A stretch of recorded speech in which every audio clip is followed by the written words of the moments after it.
Magandang buhay mga bata!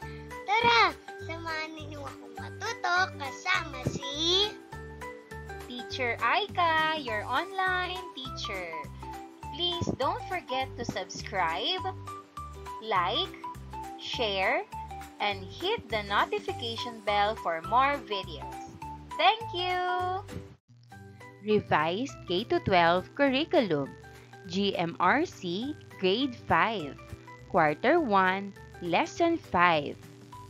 Ang ating aralin ngayong araw ay tungkol sa mga sariling tungkulin sa batas trapiko sa pamayanan. Muli, ako si Teacher Aika, ang inyong online teacher. Simulan na natin. Mga kasanayan at layunin. Nakapagsasanay ng pagiging masunurin sa pamamagitan ng wastong pagtugon sa mga paalala at babala sa daan o road sign. A. Nakakikilala ng mga salitang tungkulin sa batas trapiko sa pamayanan. B. Nasusuri na ang mga sariling tungkulin sa batas trapiko sa pamayanan ay paraan upang matiyak ang kaligtasan ng lahat at malinang ang pagiging mabuting mamamayan. C. Naisasakilos ang mga wastong paraan ng pagsunod sa batas trapiko. Unang araw. Magkaroon muna tayo ng isang maikling balik-aral. Pinagkapareho, pinagkaiba. Suriin ang dalawang larawan at sabihin kung ano ang kanilang pinagkapareho at pinagkaiba. Isulat ang sagot sa patlang. Narito ang dalawang larawan. Tingnang mabuti. Tukuyin natin kung ano ang pinagkapareho at pinagkaiba ng mga ito. Pinagkapareho, parehong mga mahalagang palatandaan na dapat sundin ng mamamayan. Pinagkaiba, pagresiklo sa mga gamit teknolohikal, palatandaan sa langsangan na dapat huminto. Pass the message relay. Ibubulong ang mensahe sa kamag-aral at ipapasa ito sa susunod hanggang sa huling mag-aaral ng pabulong. Pabilis ang ihahayag ang mensahe ng huling kamag-aral sa pamamagitan ng pagsulat nito sa bond paper at ididikit sa pisara. Narito ang mga halimbawang mensahe. Unang mensahe, tungkulin ng sarili sa batas trapiko sa pamayanan. Ikalawang mensahe, ang tungkulin sa pagsunod para sa kaligtasan ng lahat. Ikatlong mensahe, masunurin sa batas trapiko ay tanda ng mabuting pagkamamamayan.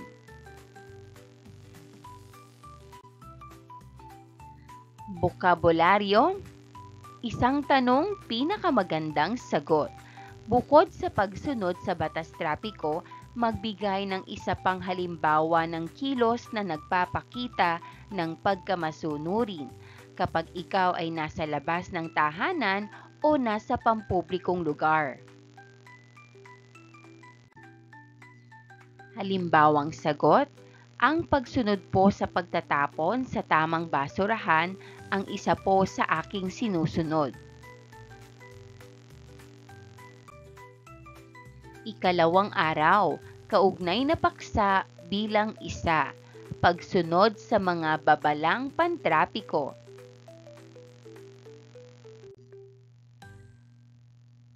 BTS, basa, tanong, sagot. Sabay-sabay basahin ang tula at sagutin ang gabay na tanong. Ang Ama Kong Disiplinado ni Tyrene Rowena R. Reyes. Kwento sa akin ni Ama, marami mang pagbabago. Kailangang manatiling sumunod sa batas trapiko. Sa pedestrian lane, doon tatawid ako. Pag pula ng ilaw, tatawid ang mga tao.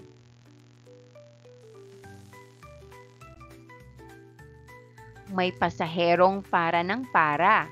Kahit sa bawal na lugar, nais bumaba na. Ngunit sadyang disiplinado si Ama. Sa tamang lugar, ibinaba niya. Pagdaan sa simbahan, pagbusina ay iniwasan. Sumusunod din sa tamang likuan. Dinaraan ng humps, siya ay dahan-dahan. Iniingatan ang mga pasahero, ayaw niyang masaktan.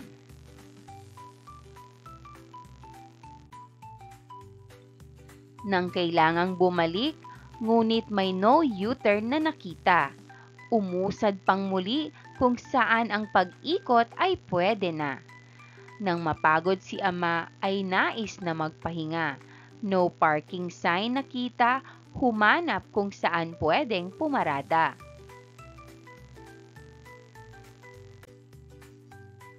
Marami pang mga batas trapiko na sa kalsada ay makikita.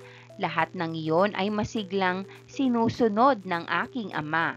Sa bawat araw panatag ang aming pamilya na si Ama ay laging ligtas pagkat siya ay may disiplina. Gabay na tanong. Una, ilarawan kung anong klaseng ama ang nasa ating tula. Sagot, ang ama po ay nagpapakita ng disiplina, lalo na po sa mga batas trapiko. Ito po ay kanyang sinusunod sa lahat ng oras. Pangkatang gawain. Gawing batayan sa pagsagot sa mga tanong ang napag-aralang tula, ang ama kong disiplinado. A. Ano-ano ang mga batas trapiko na nabanggit sa tula? Sagot, sa pedestrian lane, doon tatawid. Pagpula ng ilaw, tatawid ang mga tao. Sa tamang lugar, ibinaba ang pasahero. Pagdaan sa simbahan, pagbusina ay iniiwasan. Sumusunod sa tamang likuan. Dinaraan ng humps, siya ay dahan-dahan. No U-turn, umusad kung saan ang pag-ikot ay pwede na. No parking sign nakita, humanap kung saan pwedeng pumarada. B. Bukod sa mga ito, magbigay ng dalawang iba pang batas trapiko. Sagot, ang no overtaking o bawal mag-overtake sa ibang sasakyan. At ang no turning right o bawal ang pagliko sa kanan. Pagmumuni-muni, balikan ang tula. Suriin at sagutin ang sumusunod na mga tanong. Bakit mayroong mga senyas trapiko o mga karatulang babala sa kalsada? Mahalaga bang sundin ang mga ito? Bakit? Sagot, mayroong mga senyas trapiko o karatulang babala sa kalsada upang magbigay ng paalala at gabay sa mga motorista at pedestrian. Tinutulungan tayo ng mga ito na maiwasan ang aksidente at magkaroon ng kaayusan sa trapiko. Mahalagang sundin ang mga ito dahil ito ay para sa kaligtasan ng lahat. Kapag hindi sinunod, maaaring magdulot ito ng sakuna, trapik o panganib sa buhay ng tao. Halimbawa, kung walang bawal tumawid na karatula, maaaring may tumawid sa maling lugar at masagasaan.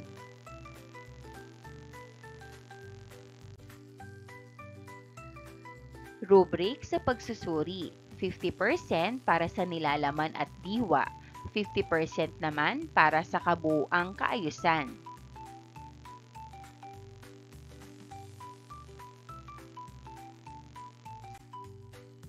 Ikatlong araw, kaugnay na paksa bilang 2, kaayusan sa pamayanan, dulot ng batas trapiko.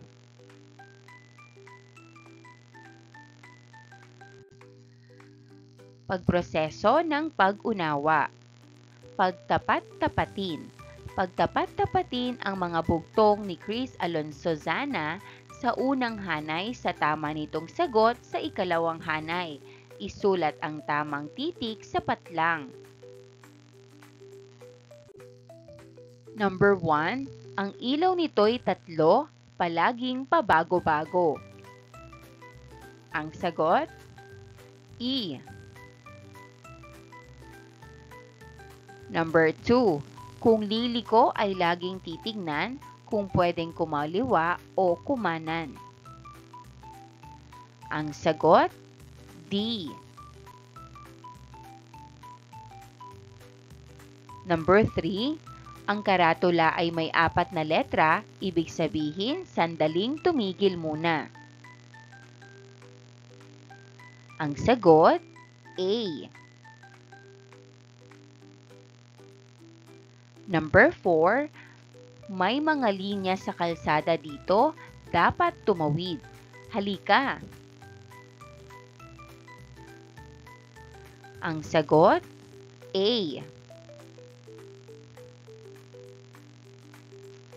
Number 5, naka-uniforme mula baba hanggang ibabaw, handang magserbisyo kahit sa init ng araw.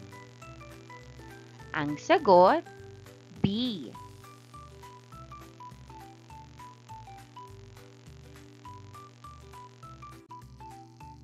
Pinatnubayang pagsasanay, pagtapat-tapatin. Itapat ang angkop ng mga babala sa ikalawang hanay sa tama nitong sitwasyon o lugar sa unang hanay. Ilagay ang titik ng tamang sagot sa patlang. Sagutan natin. Number 1, maraming matutuli na sasakyang dumadaan. Ang sagot, B. Bawal tumawid. Number 2, may parada sa buong kalsada. Ang sagot, E.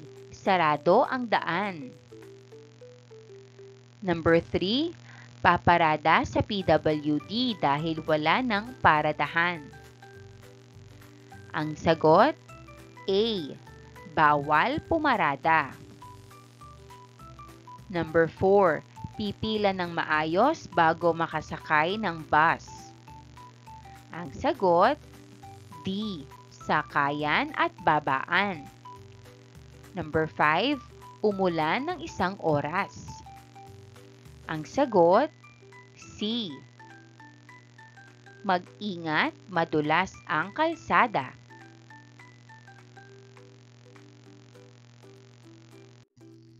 Paglalapat at pag-uugnay. Isang tanong, pinakamagandang sagot. Mag-isip ng isang batas, alituntunin, babala, patalastas o panawagan pang trapiko sa lansangan na pwedeng sundin at gawin sa tahanan. Sabihin kung ano ito, bakit ito, para kanino at saang lugar sa tahanan ilalagay ang napili.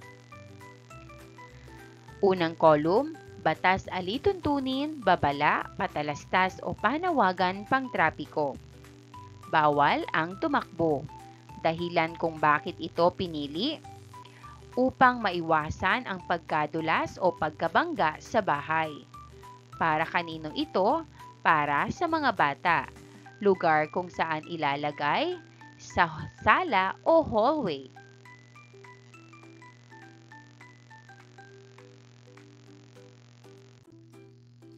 Ika-4 na araw, kaugnay na paksa bilang 3, pakikibahagi sa programa ng pamahalaan na makatutulong sa pagpapanatili ng kaayusan sa pamayanan.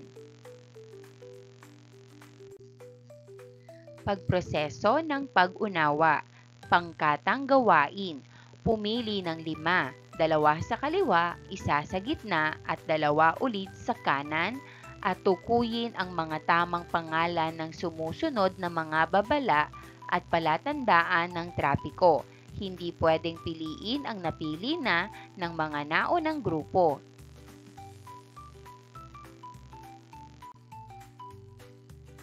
Ang mga palatandaan o panuto sa lansangan at mga batas trapiko ay nagbibigay ng kaligtasan sa bawat mamamayan.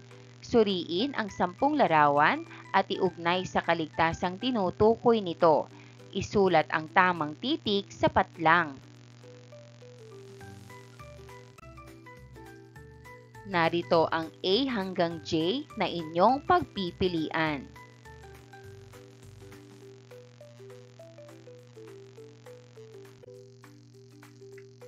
Kaligtasan sa mga number 1, lugar na sangandaan.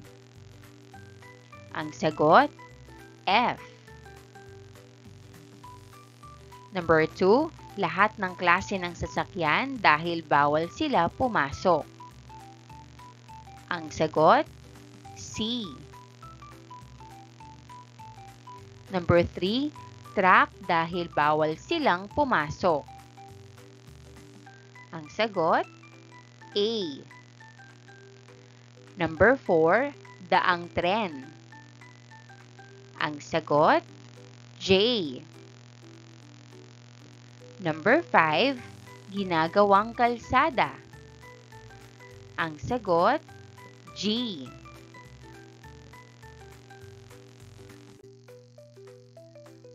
Number 6, lugar tawiran. Ang sagot, D. 7, madulas na kalsada. Ang sagot, I. Number 8, matarik na paakyat na direksyon ng kalsada. Ang sagot, E. Number 9, nakatakdang tulin ng sasakyan. Ang sagot, B. At number 10, panganib sa nahuhulog na bato. Ang sagot, H.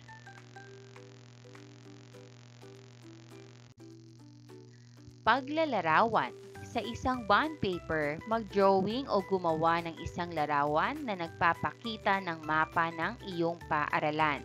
Lagyan ng akmang mga batas, alituntunin, babala, patalastas o panawagang pantrapiko ang iyong drawing na mapa o larawan.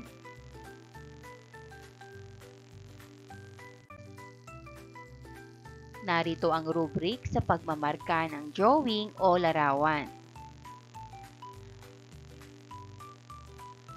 100 ang pinakamataas, 60 naman ang pinakamababa. Pabaong pagkatuto. Tama, mali, dahilan o TMD. Sabihin ang tama kung ikaw ay sumasang-ayon o mali kung hindi sumasang-ayon. Kung ang sumusunod ay mga kilos na nagpapahalaga sa mga sariling tungkulin sa batas trapiko sa pamayanan. Isulat ang dahilan kung bakit ito ang iyong sagot. Unang column, mga kilos na nagpapahalaga sa mga sariling tungkulin sa batas trapiko sa pamayanan. Una, lubhang napakahalaga ang wastong pagsunod sa anumang alituntunin o patakaran. Ang sagot, tama. Dahilan, mahalaga po ito dahil nagpapakita po ito ng disiplina. Number 2, hindi makakatulong ang pagkakaroon ng tamang disiplina sa pagpapanatili ng kaligtasan ng bawat isa. Ang sagot, mali. Dahilan, disiplina po ang makakatulong sa pagpapanatili ng kaligtasan ng bawat isa. Number 3, mayroong iba't ibang tuntunin sa pamayanan na may kinalaman sa kaligtasan tulad ng babala at batas trapiko. Ang sagot, tama. Dahilan, ang mga tuntunin na ito ay nakakatulong.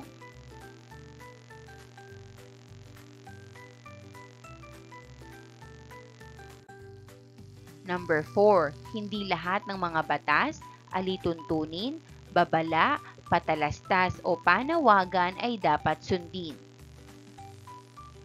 Ang sagot, mali. Dahilan, dapat itong sundin dahil para ito sa kaligtasan ng bawat isa.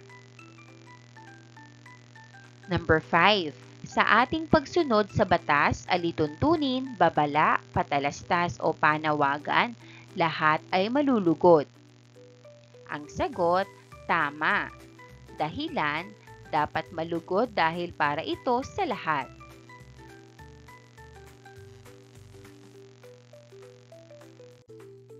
Pagninilay sa pagkatuto, balik tanaw sa kabutihang asal at wastong pag-uugali, magnilay at sagutin ang sumusunod. Bilang mag-aaral na may kabutihang asal, ikaw yon.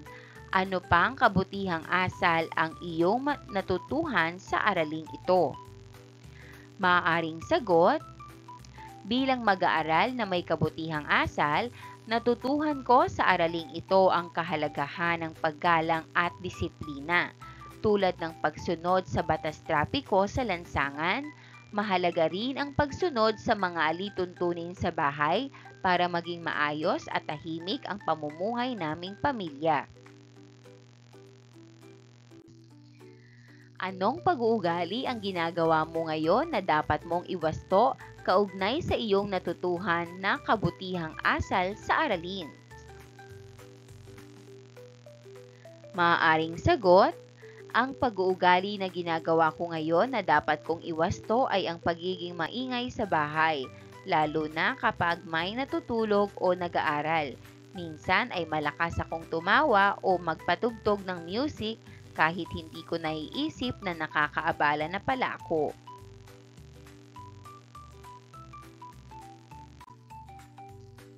Pagsusulit, tama o mali? Isulat ang tama sapat lang kung ang pangungusap ay tama. Isulat ang mali sapat lang kung ang pangungusap ay mali. Number 1. Ang pagsunod sa mga alituntunin tulad ng mga babala at batas trapiko ay makatutulong upang tayo ay maging ligtas. Ang sagot, tama. Number 2, ang mga nahuhuli na mga lumalabag sa batas trapiko ay hindi pinagbibigyan kahit mayroong katanggap-tanggap na dahilan. Ang sagot, mali. Number 3, bigyan dapat ng daan ang mga sasakyang may sirena tulad ng ambulansya at truck ng bumbero. Ang sagot, tama.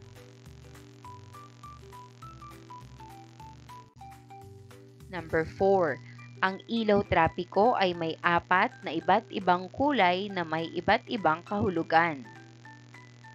Ang sagot, mali.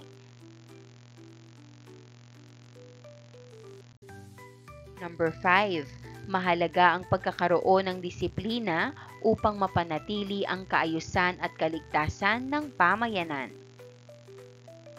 Ang sagot, tama. Number 6, bagalan ang pagmamaneho sa sasakyan kapag ikaw ay gagamit ng cellphone para magpadala ng text message. Ang sagot, mali. Number 7, maaaring maghudyat ng busina sa mga mabagal tumawid sa paaralan, simbahan at ospital. Ang sagot, mali. Number 8, maaaring tumawid kahit saang parte ng kalsada basta't bibilisan ang paglalakad. Ang sagot, mali. Number 9, ang pagsunod sa mga batas trapiko ay kapag umaga lamang. mula alas 6 ng umaga hanggang alas 6 ng gabi. Ang sagot, mali.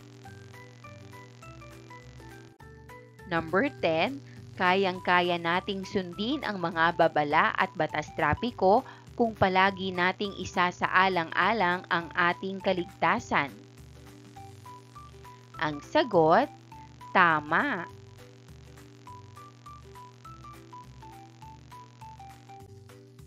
Gawaing pantahanan o takdang aralin.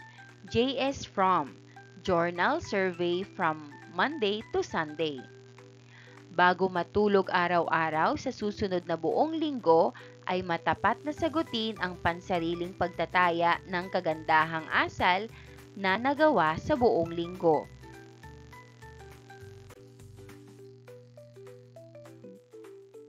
Narito ang checklist. Ginawa ko ba ang aking sariling tungkulin na maging masunurin sa batas trapiko? Lagyan ng check kung oo, hindi o wala. Magbabasa ng isang pahina ng kahit anong aklat.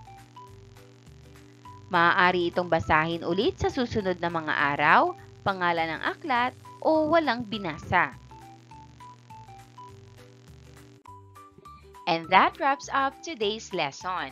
If you enjoyed this video and want to see more content like this, don't forget to hit the subscribe button and ring the bell so you never miss an update.